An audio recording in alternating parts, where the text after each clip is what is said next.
জঙ্গলের জানোয়াররা মূর্খ হয়ে গেছে। ওরা তো বুঝতেই পারছে না যদি আমরা জল না খাই তাহলে এমনি মরে যাব। তার চেয়ে বলো জল খেয়ে তারপর মরে যাই। একটা জঙ্গলে শের খান নামের খুবই বদমাশ সিংহ থাকত। আর জঙ্গলের সব পশুরা শের খানের নামে খুব ভয় কাঁপত। শের খান যখনই জঙ্গলে হাঁটতে বেরোতো তো জঙ্গলের সব পশুরাই নিজের প্রাণের ভয় নিজেদের ঘরে ঢুকে যেত। আর শের খানের যেই পশুকে খাওয়ার ইচ্ছে হতো ও তাকেই মেরে খেয়ে নিত। এমনকি শের খান বাচ্চা বড় কেউ ছাড়তো না। জঙ্গলের সব পশুরা শের খানের আতঙ্কে তটস্থ ছিল। সেখানে শের খানের মন্ত্রী চার্লস, যে কি আসলে চিতা ছিল, শের খানের থেকেও বেশি বদমাশ ছিল। ও সারা দিন শের খানের কানে জঙ্গলের পশুদের বিরুদ্ধে কথা বলতে লাগতো। আর কানে কানে বলতো যে এই সময় জঙ্গলের কোন পশু বেশি হৃষ্টপুষ্ট। শের খান নিজের মন্ত্রী চার্লসকে চোখ বন্ধ করে বিশ্বাস করত। এরকমই একদিনের কথা। জঙ্গলে খরা হয়ে যায়। জঙ্গলের সব জলাশয় শুকিয়ে যায়, শুধু একটা পুকুর ছেড়ে। শের খান আর ওর মন্ত্রী চার্লস সেই পুকুর থেকে জল খাচ্ছিল। তখনই শের খানের মন্ত্রী চার্লসের মাথায় একটা অদ্ভুত প্ল্যান আসে। ও শের খানের দিকে তাকিয়ে বলে, মহারাজ, জঙ্গলের সব পুকুর শুকিয়ে গেছে, শুধু এই পুকুরটাই রয়ে গেছে। তোমার বলার মানেটা কি বন্ধু? আমার বলার মানে হচ্ছে, জঙ্গলের সব জন্তুরা যদি এখান থেকে জল খায়, এই পুকুরের জল শেষ হয়ে যাবে। তুমি আমার প্রিয় মন্ত্রী আর একটা ভালো বন্ধু। তুমি আমার কত খেয়াল রাখো। এটা বলে শের খান নিজের মন্ত্রী চার্লসের সাথে নিজের গুহায় পৌঁছায়।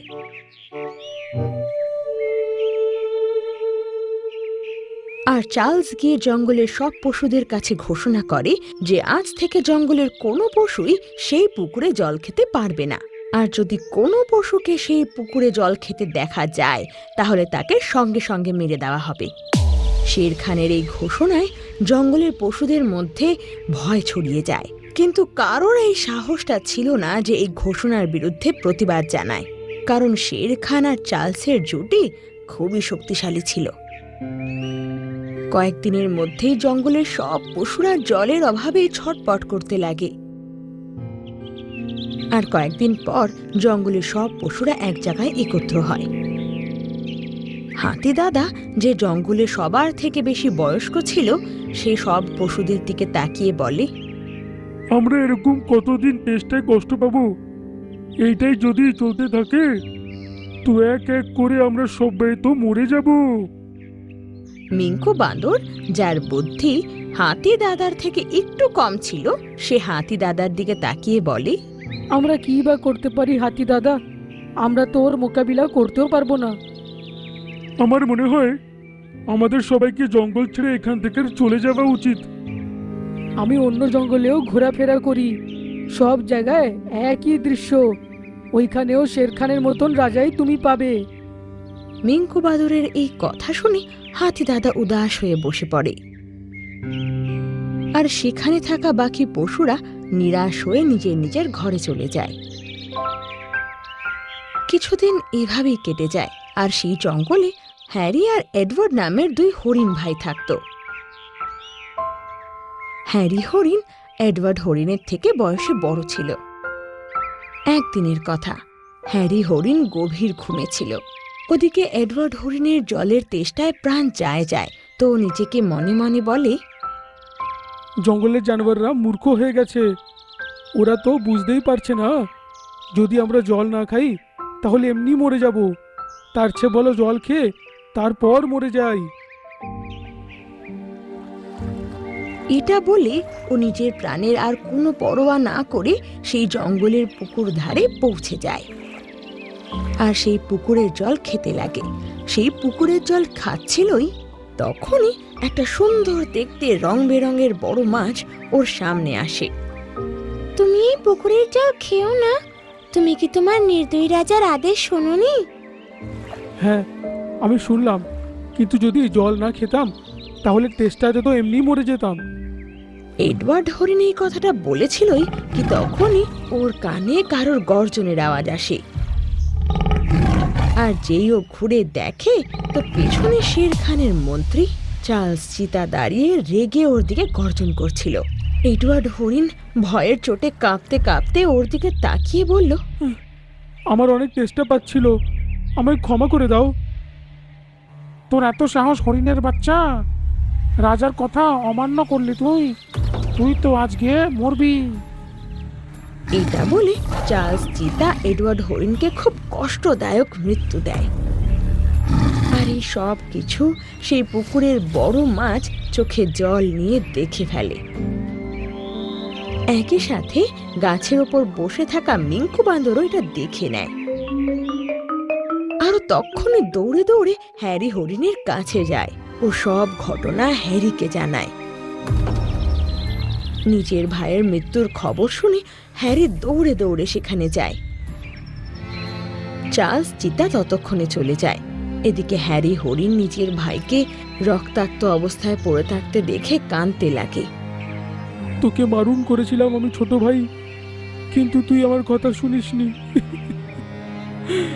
তুই যদি আমার কথাটা শুনে নিতিস তাহলে আজ বেঁচে থাকতিস, কিন্তু তোর মৃত্যুর প্রতিশোধটা আমি নিশ্চয়ই নেব। আমি শের খান আর চার্লস চিতার থেকে প্রতিশোধটা নেবই। কিন্তু তুমি এটা কি করে করতে পারবে? ওরা তো অনেক শক্তিশালী। মিঙ্কু এটা বলেছিলই তখনই পুকুরের ভেতর থেকে একটা রং বেরঙের আলো বেরিয়ে আসে। আর দেখতে দেখতে ওদের চোখের সামনে সেই বড় মাছটা একটা পরীর রূপ নিয়ে নেয়। তুমি কে? আমি হলাম জাদুই পরী। এই পুকুরে অনেক বছর ধরে মাছের রূপে ছিলাম। যদিও তোমাদের জগতে আমার হস্তক্ষেপ মানাই আছে, তবু এই হরিণের চোখের জল দেখতে পারছি না। পরীর কথা শুনে হ্যারি হরিণ কাঁদতে কাঁদতে বলে, তুমি তো জাদুঘর পড়ি, আমার ভাইকে বাঁচাতে পারবে? না হরি, জীবন মৃত্যু শুধু ভগবানের হাতে থাকে। এতে আমি কিচ্ছু করতে পারবো না, কিন্তু আমি তোমার সাহায্য নিশ্চয় করতে পারবো। তুমি শের খান আর তার মন্ত্রীটাকে মেরে ফেলো, তার চেয়ে বলো সাহায্য আর কিচ্ছু হবে না। না, ওরা নিজেরাই একে অপরকে মারবে। এটা বলে জাদুই পরী নিজের হাতের লাঠি মিঙ্কু বাঁদর আর হ্যারি হরিণের ওপর ঘুরিয়ে দেয়। সেই ছুরি থেকে উজ্জ্বল আলো বেরিয়ে ওদের দুজনের মুখের উপর পড়ে, আর তারপর হঠাৎ সেই আলো বেরোনো বন্ধ হয়। মিঙ্কু বান্দর, তুমি শের খানের কাছে যাও আর ওকে বলো যে চার্লস চিতা তোমাকে মেরে এই জঙ্গলের রাজা হতে চায়। আর হ্যারি হরিণ, তুমি চার্লস চিতার কাছে যাও আর ওকে গিয়ে বলো যে তুমি জঙ্গলের আসল রাজা। তারা কি আমাদের কথা শুনবে? আমি তোমাদের ওপর জাদু করে দিয়েছি, তাই জন্য তোমাদের মুখ থেকে বেরোনো প্রত্যেক শব্দ ওরা সত্যি বলে মনে করবে। কিন্তু এই জাদুর শক্তি কিছুক্ষণেরই, তাই তোমাদের এই কাজ তাড়াতাড়ি করতে হবে। তারপর হ্যারি হরিণ আর মিঙ্কু বাঁদর দৌড়ে দৌড়ে চার্লস চিতা আর শের খানের কাছে যায় আর পরস্পরের বিরুদ্ধে রাগাতে লাগে। ওদের মুখ থেকে বেরোনো প্রত্যেক শব্দ ওদের কাছে সত্যি বলে মনে হতে লাগলো। আর ওরা রেগে গিয়ে পরস্পরের সামনে আসে। তোকে এই জঙ্গলের মন্ত্রী বানিয়েছিলাম আমি, তুই আমাকেই মেরে এখানকার রাজা হতে চাস? তুমি আমাকে জঙ্গলের মন্ত্রী বানিয়ে কোনো বড় কাজ করনি। আমি অনেক শক্তিশালী চিতা, এই জঙ্গলটাকে ভালো করেই চালাতে পারবো। তো ঠিক আছে, এই লড়াইতে আমাদের মধ্যে যে জীবিত থাকবে জঙ্গলের রাজা তারপর সেই হবে। এটা বলতেই শের খান চার্লস চিতার ওপর হামলা করে দেয়। চার্লস চিতা আর শের খান খুব বাজেভাবে লড়াই করে, আর কিছুক্ষণের মধ্যেই দুজন পরস্পরকে খুব বাজেভাবে আহত করে ফেলে আর মাটিতে পড়ে কষ্ট পেয়ে পেয়ে মারা যায়। ওদের মৃত্যু হতে জঙ্গলে আনন্দ ছড়িয়ে যায়। সবাই এটা জেনে খুশি হয় যে শেষমেশ ওরা দুটো ক্রূর শাসক থেকে মুক্তি পেয়েছে। মিঙ্কু বাঁদর আর হ্যারি হরিণ তারপর সব ঘটনা জঙ্গলে সবাইকে জানায়, সাথে পুকুরের সে জলপরীর ব্যাপারে। সব পশুরা তারপর একত্র হয়ে সেই পুকুর ধারে যায়, যেখানে পরি ওদেরই অপেক্ষা করছিল। পরি তখন ওদের দিকে তাকিয়ে বলে, আমার পরিচয় এখন সবাই জানে, তাই আমি আর থাকতে পারবো না এখানে। তুমি আমাদের ছেড়ে যেও না, তুমি তো সাহায্য করেছো। না, আমি চাইলেও এখানে থাকতে পারবো না। আর সবসময় একটা কথা মনে রেখো, বিপদে কখনো ভয় পাবে না।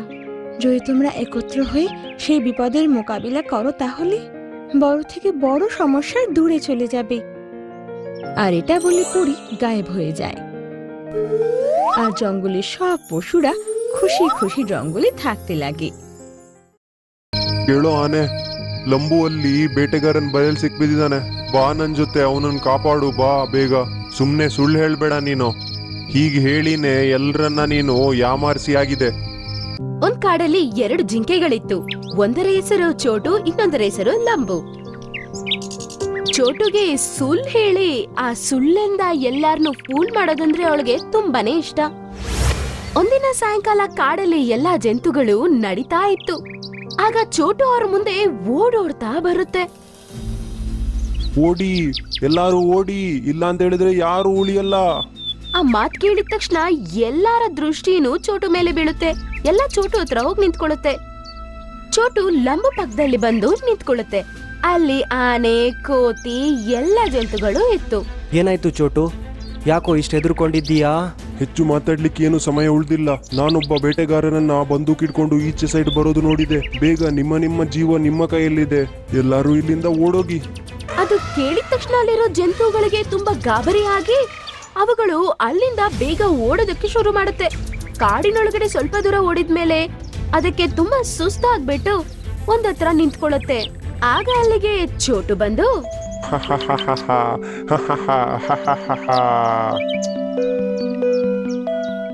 ಏನಾಯ್ತು ಚೋಟು, ನೀನ್ ಯಾಕೆ ಹೀಗೆ ನೆಗಾಡ್ತಿದ್ದೀಯಾ ನಮ್ಮನ್ನ ನೋಡಿ? ನೀವು ಬೇಟೆಗಾರನ ಹೆಸರು ಕೇಳಿದ ಕೂಡಲೇ ಹೇಗೆ ಓಡೋದ್ರಿ? ಅದನ್ನ ನೋಡಿ ನಂಗೆ ನಗು ತಡ್ಕೊಳಕ್ ಆಗ್ಲಿಲ್ಲ. ಆ ವಿಷಯ ಕೇಳಿದ ತಕ್ಷಣ ಜಂತುಗಳೆಲ್ಲ ಒಬ್ರ ಮಕ್ಕೊಬ್ರು ನೋಡ್ಕೋತಿತ್ತು. ಆಗ ಲಂಬು ಹೀಗಂದ, ಇದ್ರಲ್ಲಿ ನೆಗಾಡೋದೇನಿದೆ? ನಾವೆಲ್ಲರೂ ಬೇಟೆಗಾರರಿಗೆ ಹೆದರ್ತೇವೆ. ಯಾಕಂತ ಹೇಳಿದ್ರೆ ಅವರ ಒಂದು ಗುಂಡಿನಿಂದ ನಮ್ಮ ಜೀವ ಸತ್ತೋಗುತ್ತೆ. ಮತ್ತೆ ನೀನು ಕೂಡ ಓಡ್ತಾ ಇದ್ದೆ. ನಾನಂತೂ ಹೆದರ್ತೀನಿ, ಆದ್ರೆ ಒಬ್ಬ ನಿಜವಾದ ಬೇಟೆಗಾರ ಬರ್ಬೇಕಲ್ವಾ? ಅದ್ ಕೇಳಿದ ತಕ್ಷಣ ಎಲ್ಲರಿಗೂ ತುಂಬಾನೇ ಕೋಪ ಬರುತ್ತೆ. ಅದಕ್ಕೆ ಲಂಬು ಹೀಗಂದ, ಏನ್ ಹೇಳ್ತಾ ಇದೀಯ ನೀನು? ಬೇಟೆಗಾರ ಬರ್ತಾ ಇದ್ದಾನೆ, ಬೇಗ ಓಡೋಗಿ ಅಂತ ಹೇಳಿದ್ದಲ್ವಾ ನೀನು? ನಾನಂತೂ ಹೀಗೆ ಸುಮ್ಮನೆ ಹೇಳಿದ್ದು. ನೀವ್ ಅದನ್ನ ನಿಜ ಅಂತ ನಂಬ್ಕೊಂಡು ಓಡಿದನ್ನ ಈಗ್ಲೂ ನೆನ್ಸ್ಕೊಂಡು ನಂಗೆ ಜೋರಾಗಿ ನಗು ಬರ್ತಾ ಇದೆ. ಹಂಗಂತೇಳಿ ಚೋಟು ಚೆನ್ನಾಗ್ ನಗಿತಾ ಇರತ್ತೆ. ಅದನ್ನ ನೋಡಿ ಅಲ್ಲಿರುವ ಜಂತುಗಳಿಗೆ ತುಂಬಾನೇ ಕೋಪ ಬರುತ್ತೆ. ಒಂದಿನ ರಾತ್ರಿ ಹಿಂಗೆ ಎಲ್ಲಾ ಜಂತುಗಳು ಅದ್ರದ್ರ ಕೆಲ್ಸಗಳಲ್ಲಿ ತುಂಬಾ ಬ್ಯುಸಿ ಆಗಿರುತ್ತೆ. ಅವತ್ತೂನು ಚೋಟು ಓಡೋಡ್ತಾ ಬಂದು, ಓಡಿ ಓಡಿ ಓಡಿ, ಎಲ್ಲಾರು ಓಡಿ, ಬೇಟೆಗಾರ ಬಂದೂಕಿಡ್ಕೊಂಡು ನಮ್ಮಾಚೆನೆ ಬರ್ತಾ ಇದ್ದಾನೆ. ಆ ಮಾತ್ ಕೇಳಿದ ತಕ್ಷಣ ಅವರೆಲ್ಲ ಈ ಸಲ ಚೋಟು ಪಾಪ ನಿಜಾನೇ ಹೇಳಿರ್ಬೇಕೇನು ಅಂತ ಅನ್ಕೊಂಡು ಅವರು ಮತ್ತೆ ಭಯ ಪಟ್ಟು ಅಲ್ಲಿಂದ ಕಾಡೊಳಗಡೆ ಓಡೋದಕ್ಕೆ ಶುರು ಮಾಡ್ಬಿಡ್ತಾರೆ. ಮತ್ತೆ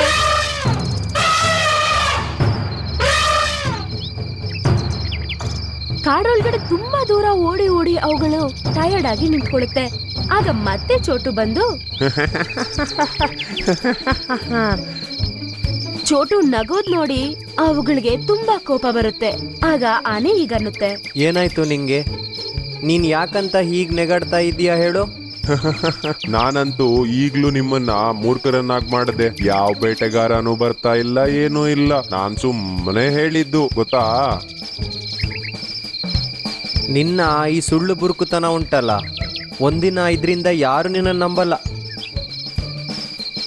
ಲಂಬು ಹಂಗೆ ಹೇಳಿದ ತಕ್ಷಣ ಎಲ್ಲಾ ಜಂತುಗಳು ಅವರವರ ದಾರಿಯಲ್ಲಿ ನಡ್ಕೊಂಡು ಹೋಗ್ತಾ ಇರ್ತಾರೆ.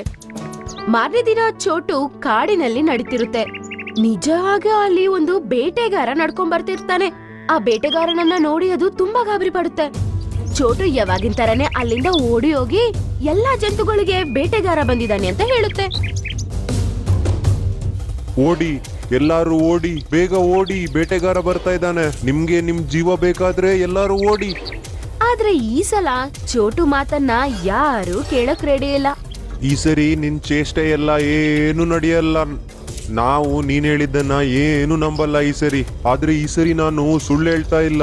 ಅವನ್ ಕೈಯಲ್ಲಿ ಬಲೆ ಬೇರೆ ಇದೆ. ಅದ್ ಹೇಳೋದ್ ಕೇಳಿ ಜಂತುಗಳೆಲ್ಲ ಅದು ಸುಳ್ಳು ಹೇಳ್ತಿದೆ ಅಂತ ಅನ್ಕೊಂಡು ಅಲ್ಲಿಂದ ಹೋಗ್ಬಿಡ್ತವೆ. ಲಂಬು ಅಲ್ಲೇ ನಿಂತಿದ್ದ.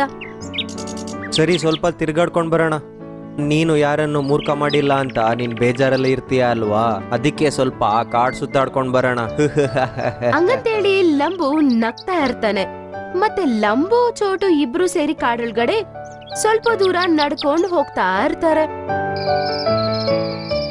ಅವ್ರೊಂದ್ ಜಾಗಕ್ಕೆ ಹೋಗ್ತಾರೆ. ಅಲ್ಲಿ ಚಂದಮಾಮನ ಬೆಳಕು ಸ್ವಲ್ಪನೂ ಇರೋದಿಲ್ಲ. ಅಲ್ಲಿ ಬೇಟೆಗಾರ ಅವನ ಬಲೆ ಹಾಕಿರ್ತಾನೆ. ಆ ವಿಷಯ ಗೊತ್ತಿಲ್ಲದೆ ಲಂಬು ಆ ಬಲೆ ಒಳಗಡೆ ಹೋಗಿ ಸಿಕ್ಕಾಕೊಂಡ್ಬಿಡುತ್ತೆ. ಅದನ್ನದು ಕಾಪಾಡ್ಕೊಳ್ಳೋದಕ್ಕೆ ಆಗಿಲ್ಲ. ಲಂಬು ಸಿಕ್ಕಾಕೊಂಡಿರೋದನ್ನ ಚೋಟು ನೋಡ್ತಾನೆ. ಚೋಟುಗೆ ತುಂಬಾನೇ ಭಯ ಆಗ್ಬಿಡುತ್ತೆ. ಅವನು ಕಾಪಾಡೋದಕ್ಕೆ ಟ್ರೈ ಮಾಡ್ತಾನೆ, ಆದ್ರೆ ಅವನ್ ಕೈಯಲ್ಲಿ ಕಾಪಾಡಕ್ಕಾಗಿಲ್ಲ. ಲಂಬು ಕೈಯಲ್ಲಿ ಸ್ವಲ್ಪನೂ ಕದ್ಲಕ್ಕೂ ಆಗಿಲ್ಲ. ಚೋಟು, ಈ ಬಲೆಯಿಂದ ನೀನ್ ನನ್ನನ್ನ ಹೊರಗಡೆ ತೆಗಿಯಕ್ಕಾಗಲ್ಲ ಕಣಯ್ಯ. ಬೇರೆ ಯಾವ್ದಾದ್ರು ಪ್ರಾಣಿನ ಕರ್ಕೊಂಡ್ ಬಾ ದಯವಿಟ್ಟು. ಬೇಟೆಗಾರ ಬಂದ್ರೆ ಅವನ್ ಜೊತೆ ನನ್ನ ಕರ್ಕೊಂಡೋಗ್ತಾನೆ. ಅದನ್ ಕೇಳಿ ಚೋಟುಗೆ ತುಂಬಾ ಭಯ ಆಗತ್ತೆ. ಮತ್ತೆ ಈಗಂತಾನೆ, ನೀನ್ ಹೆದರ್ಬೇಡ ಲಂಬು, ನಾನು ಯಾರನ್ನಾದ್ರೂ ಕರ್ಕೊಂಬರ್ತೀನಿ ಈಗ. ಹಂಗಂತೇಳಿ ಚೋಟು ಅಲ್ಲಿಂದ ಹೋಗ್ಬಿಡ್ತಾನೆ. ಸಹಾಯಕ್ಕೋಸ್ಕರ ಅಲ್ಲಿ ಇಲ್ಲಿ ಹುಡುಕ್ತಾ ನಡ್ಕೊಂಡು ಹೋಗ್ತಿರ್ತಾನೆ. ಸ್ವಲ್ಪತ್ತಾದ್ಮೇಲೆ ಅವನ್ಗೆ ಅಲ್ಲಿ ಆನೆ ಕಾಣಿಸುತ್ತೆ.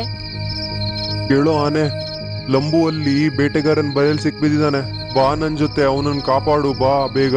ಸುಮ್ನೆ ಸುಳ್ಳು ಹೇಳ್ಬೇಡ ನೀನು. ಹೀಗ್ ಹೇಳಿನೇ ಎಲ್ರನ್ನ ನೀನು ಯಾಮಾರಿಸಿ ಆಗಿದೆ. ನಾನು ನಿಜ ಹೇಳ್ತಾ ಇದ್ದೀನಿ, ದಯವಿಟ್ಟು ಬಾ ಬೇಗ. ನಾನ್ ನಿನ್ನ ನಂಬಲ್ಲ ನೋಡು. ನಿನ್ ಜೊತೆ ನಾನು ಎಲ್ಗೂ ಬರಲ್ಲ. ಹಂಗಂತೇಳಿ ಆನೆ ಅಲ್ಲಿಂದ ಹೋಗ್ಬಿಡುತ್ತೆ. ಚೋಟುಗೆ ಬೇಜಾರಾಗಿ ಮತ್ತೆ ಬೇರೆ ಯಾರಾದ್ರೂ ಸಿಗ್ತಾರಾ ಅಂತ ನಡ್ಕೊಂಡು ಹೋಗ್ದಿದ್ದಾಗ ಮರದ ಮೇಲೆ ಒಂದು ಕೋತಿ ಕಾಣಿಸುತ್ತೆ. ಮಂಗಣ್ಣ, ಬೇಗ ನನ್ ಜೊತೆ ನಡಿ. ಅಲ್ಲಿ ಲಂಬು ಬೇಟೆಗಾರರು ಬಲೆಲ್ ಸಿಕ್ಬಿದ್ಯಾನೆ. ಅವನನ್ನ ಅಲ್ಲಿಂದ ತೆಗಿಲಿಲ್ಲ ಅಂದ್ರೆ ಬೇಟೆಗಾರ ಅವನನ್ನ ಕರ್ಕೊಂಡೋಗ್ತಾನೆ. ಏ ಚೋಟು, ನಾನ್ ನಿನ್ನ ನಂಬಲ್ಲ. ನೀನು ನಮ್ಮನ್ನೆಲ್ಲ 2 ಸರಿ ಮೂರ್ಖ ಮಾಡಿ ಆಗಿದೆ. ಇನ್ನೊಂದ್ಸರಿ ನಿನ್ನ ಆಟ ಇಲ್ಲಿ ನಡೆಯಲ್ಲ. ನಾನ್ ಹೇಳೋದನ್ನ ಸ್ವಲ್ಪ ಕೇಳ್ತೀಯಾ? ಈ ಸಲ ಕೋತಿನೋ ಒಂದ್ ಮಾತನ್ನ ನಂಬದೆ ಅಲ್ಲಿಂದ ಬೇರೆ ಮರಕ್ಕೆ ಎಗುರ್ಕೊಂಡು ಹೋಗ್ಬಿಡ್ತು. ಈಗ ಚೋಟುಗೆ ಅದ್ ಏನ್ ತಪ್ಪು ಮಾಡ್ತಂತ ಚೆನ್ನಾಗ್ ಅರ್ಥ ಆಯ್ತು. ಅದು ಅಲ್ಲಿಂದ ಸಪ್ಪಗ್ ಮುಖ ಹಾಕೊಂಡು ಲಂಬು ಇರೋ ಜಾಗಕ್ಕೆ ನಡ್ಕೊಂಡು ಹೋಗುತ್ತೆ. ಅದು ಲಂಬು ಹತ್ರ ಹೋಗೋದಕ್ಕೆ ಒಂದು ರಾತ್ರಿ ಎಲ್ಲ ನಡ್ಕೊಂಡು ಹೋಗುತ್ತೆ. ಬೆಳಗಾಗತ್ತೆ. ಅದು ಒಪ್ನೆ ಬರೋದನ್ನ ನೋಡಿ ಲಂಬು ಭಯ ಪಡ್ತಾನೆ. ಏನಾಯ್ತು ಚೋಟು, ನಿಂಗೆ ಯಾರು ಸಿಕ್ಕಿಲ್ವಾ? ನಾನ್ ಎಲ್ರಿಗೂ ಕೇಳ್ದೆ, ಆದ್ರೆ ಅವರೆಲ್ಲ ನಾನ್ ಸುಳ್ಳು ಹೇಳ್ತಾ ಇದ್ದೀನಿ ಅನ್ಕೊಂಡ್ರು. ಈಗ ಅರ್ಥ ಆಯ್ತು ನಂಗೆ ಸುಳ್ಳು ಹೇಳೋ ಅಭ್ಯಾಸ ಇಲ್ಲ ಅಂದಿದ್ರೆ ಅವರೆಲ್ಲ ನನ್ನ ನಂಬಿ ಬರ್ತಾ ಇದ್ರು. ಆಗ ಚೋಟುವಿನ ಗಮನ ಮರದ ಮೇಲೆ ಇರುವ ಕೋತಿ ಮೇಲೆ ಬೀಳುತ್ತೆ.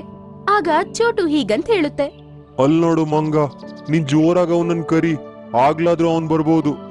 ಆ ವಿಷಯ ಕೇಳಿದ ತಕ್ಷಣ ಲಂಬು ತುಂಬಾ ಜೋರಾಗಿ ಅದು ಕಿರ್ಚೋ ಶಬ್ದ ಕೇಳಿದ ತಕ್ಷಣ ಲಂಬು ಮೇಲೆ ಕೋತಿಯ ದೃಷ್ಟಿ ಬೀರುತ್ತೆ. ಮತ್ತೆ ಅದು ಮರದಿಂದ ಕೆಳಗಡೆ ಇಳಿದು ಬಂದು ನೋಡುತ್ತೆ. ಅದು ಬಲೆಯಲ್ಲಿ ಸಿಕ್ಕಾಕೊಂಡಿರುತ್ತೆ.